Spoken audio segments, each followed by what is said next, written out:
Bismillahirrahmanirrahim. Assalamualaikum warahmatullahi wabarakatuh. Halo para santri Madin, bertemu lagi dengan Ustazah Ana di sini. Nah, pada kesempatan kali ini Ustazah ingin membagikan tips dan trik atau cara-cara ketika kita ingin menghafal Al-Quran. Nah, cara-cara ini pernah Ustazah jalani sendiri ketika dulu pernah belajar. Nah, sebelum kita masuk ke pembahasan atau tips dan triknya, ini Ustazah ingin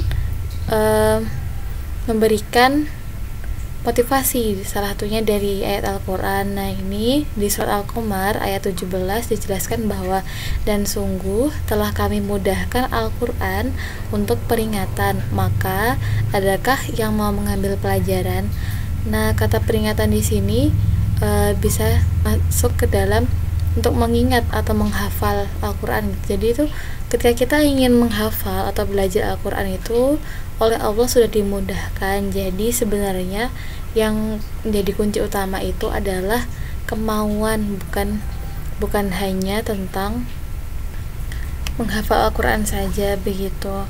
Nah, langsung kita masuk ke materi selanjutnya ya. Nah, yang pertama ketika kita ingin menghafal Al-Quran itu kita harus meluruskan niat kita. Niat kita itu semuanya hanya untuk Allah, bukan untuk yang lain. Karena kadang bahkan Ustazah sendiri itu kadang ketika ingin melaksanakan sesuatu, hatinya itu kadang bukan karena Allah gitu. Jadi kita harus selalu meluruskan niat kita, semuanya ibadah kita, perbuatan kita itu hanya untuk Allah Subhanahu wa taala. Nah, begitu. Sehingga hafalan yang kita miliki itu bukan hanya sekedar melekat, tapi bisa melekat lebih kuat dan lebih lama gitu, karena Allah sudah meridhoi kita.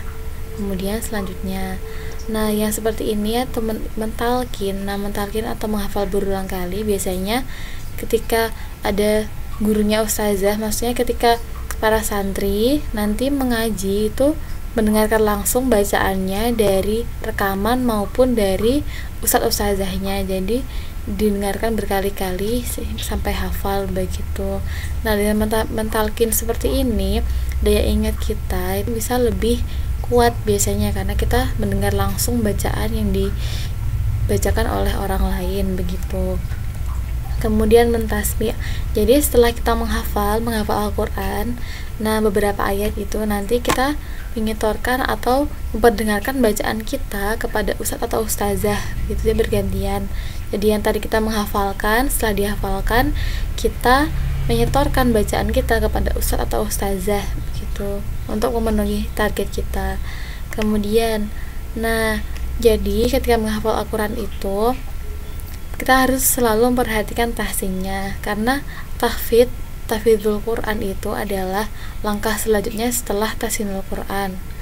Tuh, jadi ketika kita telah mengetahui berbagai macam hukum tajwid, bacaan-bacaan yang di Al-Quran, nah kita mempraktekannya di dalam tahfidzul Quran seperti ini. Jadi kaidah-kaidah yang kita pelajari ketika tahsin itu harus selalu diperhatikan dan dipraktikkan ketika membacanya. Kemudian, nah jangan terburu-buru.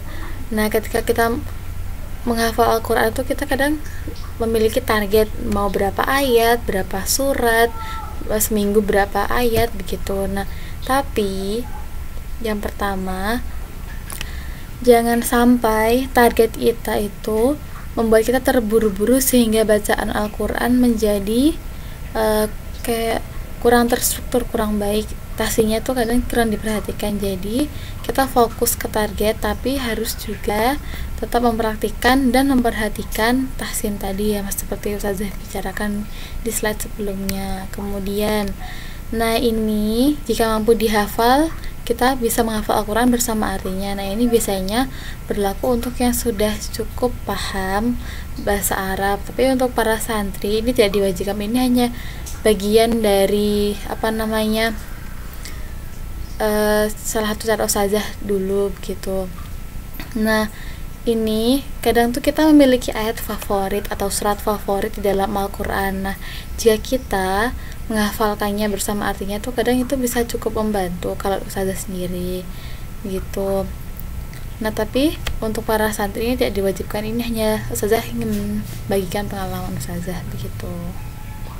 Kemudian, nah udah sampai di ujung slide. Nah, ustazah semoga para santri ini dimudahkan Allah untuk niat dan dalam hafalannya, kita semua pokoknya. Dan ustazah mohon maaf masih banyak kekurangan dalam mengajar, dan kita di sini belajar sama-sama, jadi tetap semangat dan tetap istiqomah dalam belajar tahsin maupun tahfidz dan yang lain-lainnya. Semangat para santri Madin. Wassalamualaikum warahmatullahi wabarakatuh.